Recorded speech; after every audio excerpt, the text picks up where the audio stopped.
Sir, kamusta? Ano po ang sadya niyo po? Sir, kakuha sana kami ng grass cutter. Nung nakaraan, kumuha na rin po kayo sa akin ng grass cutter, Yes, sir.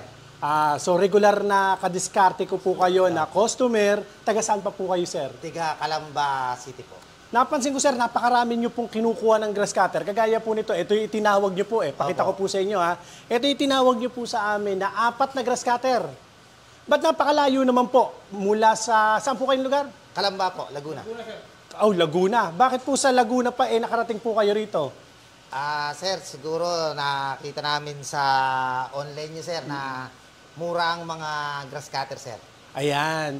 Tapos, sir, nung nakaraan, di ba nakabili na rin po kayo sa amin, ilang grass cutter po nakuha nyo nung nakaraan? 5 po, sir. Ba't ganun po kayo kung pumakyaw ng grass cutter? Inaano nyo po ba yung grass cutter? Napakalaki yata ng tinatabas nyo. Hindi, sir. Ginagamit din namin sa aming negosyo. So may business po kayo. Opo. Ano po yung business nyo po? Garden po, sir. Maintenance.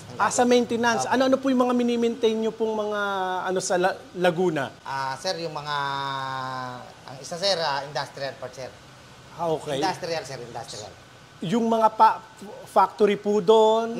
Yung mga open space po, sir, na mga hindi wala pang mga pabrika, sir. Kung sakasakaling marami pong nanonood kasi sa Diskarte Pinoy TV, pwede pa ba kayo? Kaya nyo pa ba silang i-carry yung mga malalaking mga company puro na gustong magpa-maintain po sa inyo? Kaya naman po, sir. Kaya pa. Baka pwedeng ibigay nyo po yung cellphone number para makausap po kayo kung magkano yung kontrata, kung paano yung proseso. Sige po. Siguro, sir, mag-ano lang po sila, mag-ano lang po sa page natin, no? May page din po kayo, may page din kayo. MC Subias Garden po. Ano po? MC Subias Garden. Sige ho. Ayan po, yung kanila pong page, pwede po kayong mag-message po sa kanila, Pwede po silang mag-maintain ng inyo pong mga garden, ng sa mga damuhan. Opo. Nagko-korte rin po kayo ng mga halaman. Opo, landscaper. Okay, so kompleto na po siya. Ayan, sa mga interesado Pero sir, ngayon po, nung nakaraan, 2-stroke po ba? 4-stroke di kinuha nyo? 2-stroke po. 2-stroke. Okay.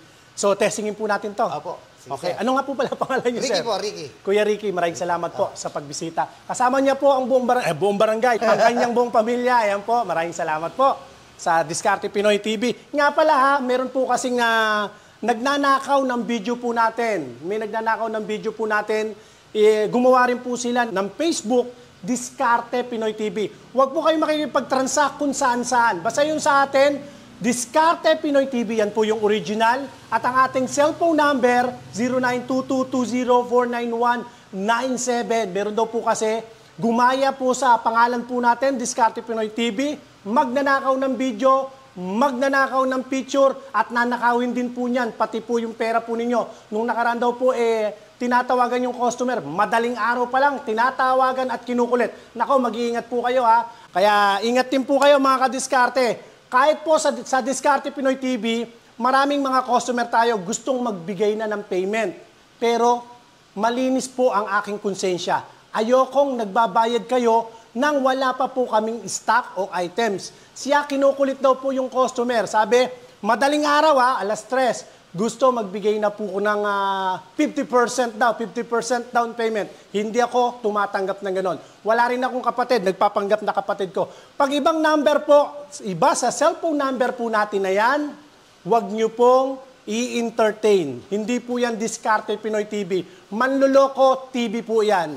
Ano po? Okay, testing na po natin itong sir. Ito po. Ito yung katunayan na tayo po ay 100% authentic. Okay? Authentic po tayo Kasi may visible po tayong tindahan at dinadayo pa tayo. Tingnan nyo, marami po si sir. Naku, talagang mabibinbin pa to sa pagtetesting. Maraming nadaanan si sir na tindahan ng mga grass cutter dyan. Nandyan sa Manila, sa Quiapo. Pero nakarating po sila sa Bustos, Bulacan. Ganyan po sila katiwala sa atin. Maraming salamat sir sa inyong pagtitiwala. Testingin na nga po natin to. Tumatagal po tayo. Testingin muna natin. Okay. Nakita nyo po yung hila, ganun yung tamang tiyempo. Parang yoyo yan. Pakakagatin nyo muna, tapos hila. Huwag yung wala pang may space pa, tapos hinihila ng ganun. Ito yun Dapat wala nun. Ito, pakagatin nyo lang. Ganun po. Isa pa. Okay. Sa lahat po ng mga interesado, pwede po kayong mag-follow sa ating pong Facebook page. Ang ating pong followers, tingnan nyo po 600,000 plus. Mahigit kalahating milyon ang nagtitiwala sa Diskarte Pinoy TV. Pero yung magnanakaw ng ating picture at photo, pati yung ating video, yun po, 2,000. Puro kamag-anak pa niya ang kanyang followers at yung kanyang friend. Kaya, yun po, paalala lang po yan sa madla. Marami pong manluloko ngayon. Kami po, sa Diskarte Pinoy TV, ayaw ko po niyan. Gusto ko, meron tayong transparency ng ating pong transaction. Maraming salamat po sa inyo. Ingatan nawa po kayo ng Panginoon. God bless po. Thank you po. Thank you. Thank you. Thank you. For Kapitan po. Thank you po. Thank you, sir. Thank you. Para manabutan namin kayo.